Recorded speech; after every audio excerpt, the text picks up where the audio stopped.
Hey everyone, welcome back to my channel. So today we are in the day 52 of Unstop POTD challenge. Let's get started. First of all, let's look at today's problem. You have n bikes and each bike has two tires. Every tire has a wear level. If its value is 0, it means that it is a new brand. If it is 100, it means it is fully worn out. So a tire is safe only if its wear level is less than or equal to T. This value is given in the question. For each scale, it may vary, but its value is from the range 0 to 100. A bike is eligible if at least one tire is safe. If both tires are greater than T, then it's not eligible. So, our task is to count how many bikes can send for delivery. So here is the key rule. For each bike with tires A, B, eligible if either one, if it value A is less than or equal to T or value B is less than or equal to T or both. Any is not a problem, but must one tire must be eligible.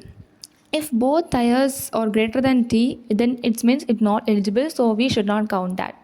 So here is this step-by-step approach. First, we are reading the values in T and we are initialize the count as 0. Then we are loop through all bikes. Inside each bike, we are checking whether at least one tire is less than or equal to T. If so, we increase the count, or else we will don't check another.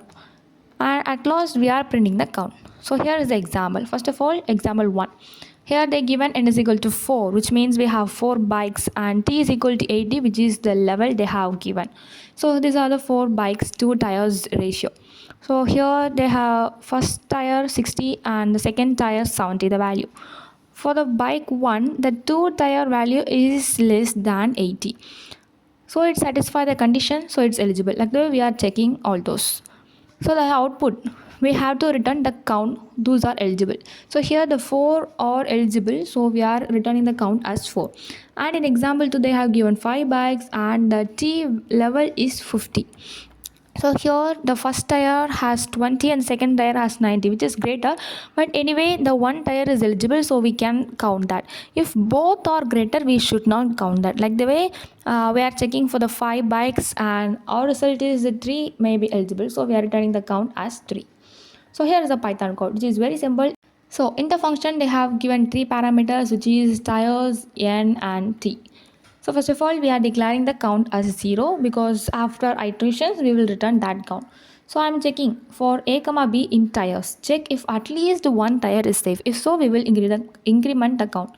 So if A less than or equal to T, or which means either one can be true. B less than or equal to T. If so, we will increase the count and return it. And here's the Java code, which is as simple as that. Here is our parameters, which is tires int n int t.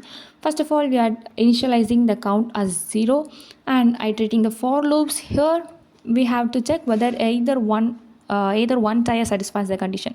So tires of I, which is for that first tire and next tire, like the way for I iteration, and this means 0, and next for next tire we are giving 1, which is less than or equal to t. This is the condition or, so either one can be true. If so, we will increment the count and finally we will return that.